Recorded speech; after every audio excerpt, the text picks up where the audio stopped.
کے پیٹ سے ان کا حجم کیا جائے. شہید اس کی لاش اس کے ساتھ جو کچھ بھی کیا جائے وہ رب الجلال کے نزدیک دلیل بنا کرتی ہے. یہ کوئی پریشانی کی بات نہیں ہوا کرتی. اللہ اکبر. کچھ لوگوں نے شہداء کو مدینہ میں لا کر دفن کرنے کی کوشش کی. رسول اللہ صلی اللہ علیہ وسلم نے سب کو واپس کر دیا اور ان کا جنازہ پڑھایا. حمزہ بن عبد المطلب کا ہر بار جنازہ پڑھایا.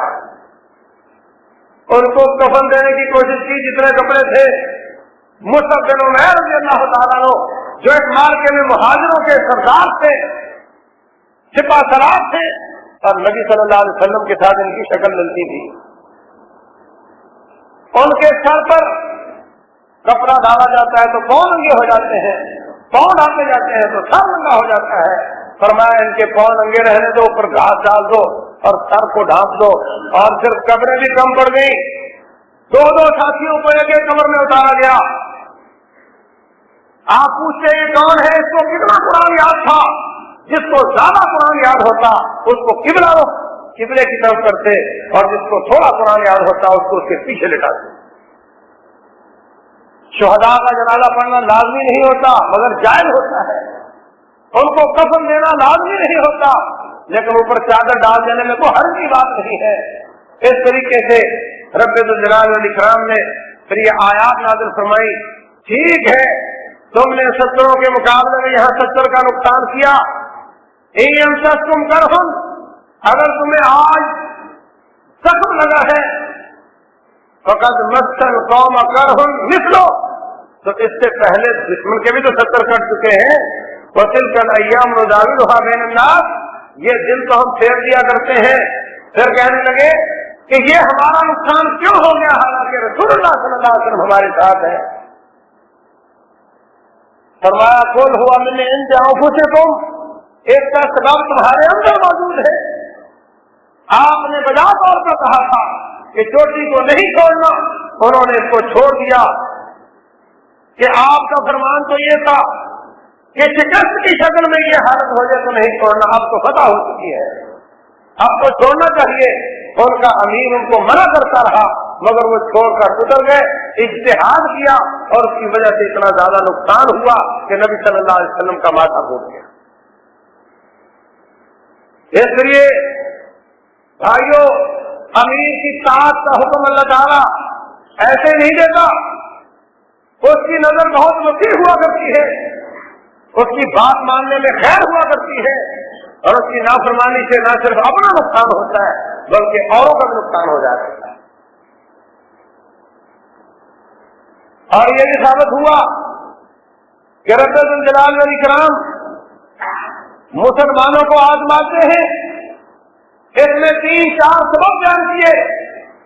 وَلِيَعْلَمَ اللَّهُ الَّذِينَ آمَنُوا, ہم نے یہ مارکا اس لیے اس طریقے سے لڑنے کے لیے کہا کہ ایمان والے الگ ہو جائیں, منافق الگ ہو جائیں, اور وہ ہو گئے.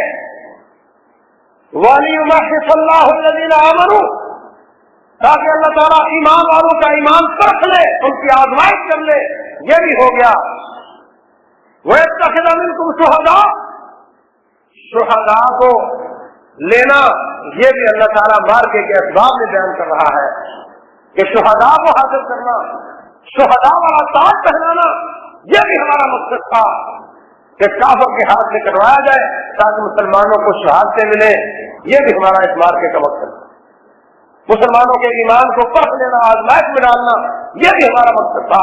اور یہ بھی بتا دینا کہ اگر بعض صحابہ اکرام میں سے کوئی لوگ اجتہاد کر کے غلطی کر لیتے ہیں تو اللہ تعالیٰ ان کو سزا دے دیتا ہے, اور آج اگر کوئی لوگ غلطی کریں گے تو ان کو سزا کیوں نہیں دیتا؟ اگر وہ سارے لوگ مارکے کے لیے تیار ہیں, میدان میں آئے ہوئے ہیں, سید الاولین والآخرین ان کے سردار ساتھ موجود ہیں, غلطی کی سزا مل جاتی ہے تو ہم تو میدان میں آئے ہی نہیں ہیں. اور اللہ تعالیٰ نے یہ بھی ثابت کر دیا کہ شہداء پر پریشانی نہیں ہوتی.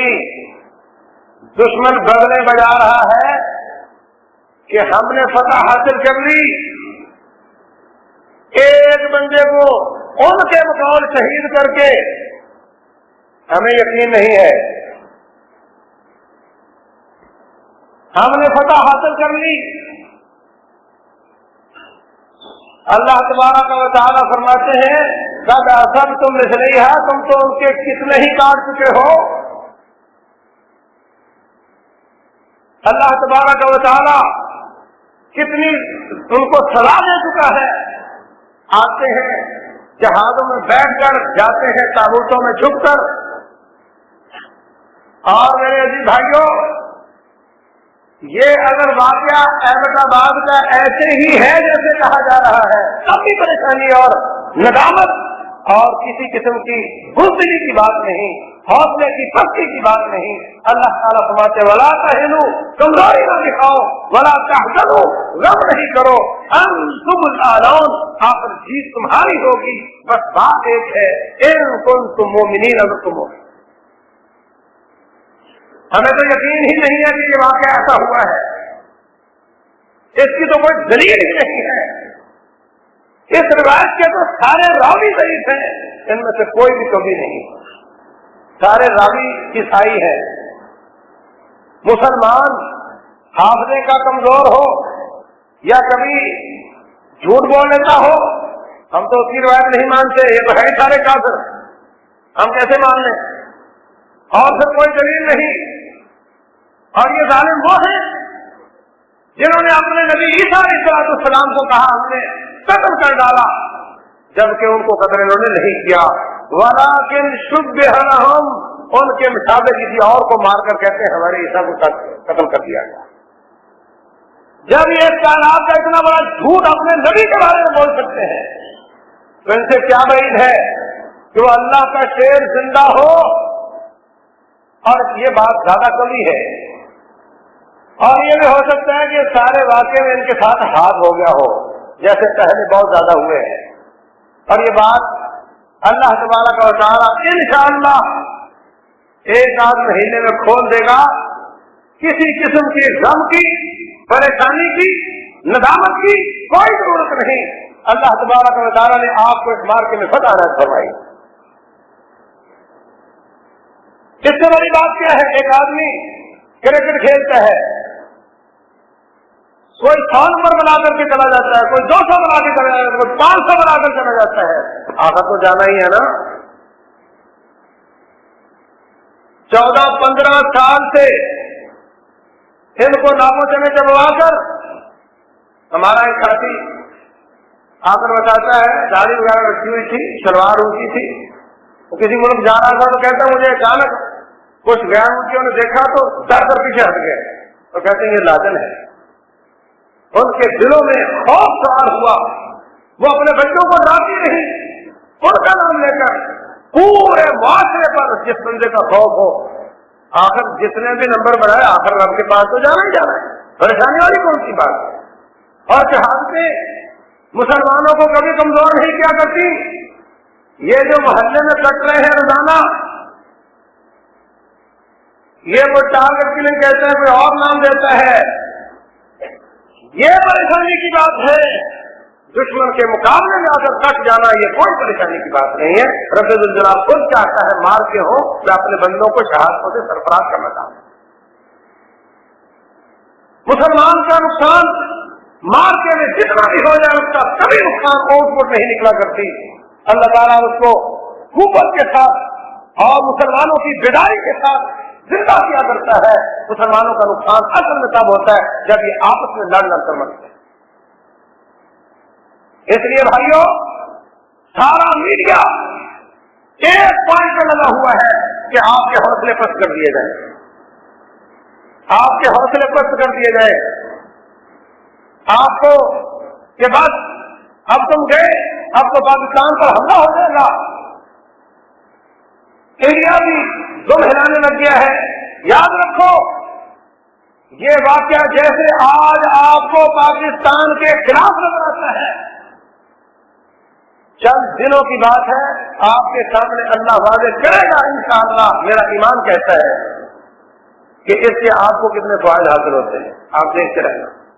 پریشان نہیں ہونا. اللہ تبارک و تعالیٰ شر سے خیر اور خیر سے شر نکالتا رہتا ہے.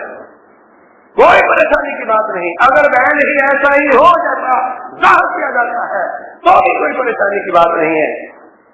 ان کے درجنوں سینکڑوں ہزاروں کے پشتے لگا کر اگر ایک آدمی جاتا ہے تو کوئی پریشانی کی بات نہیں ہے.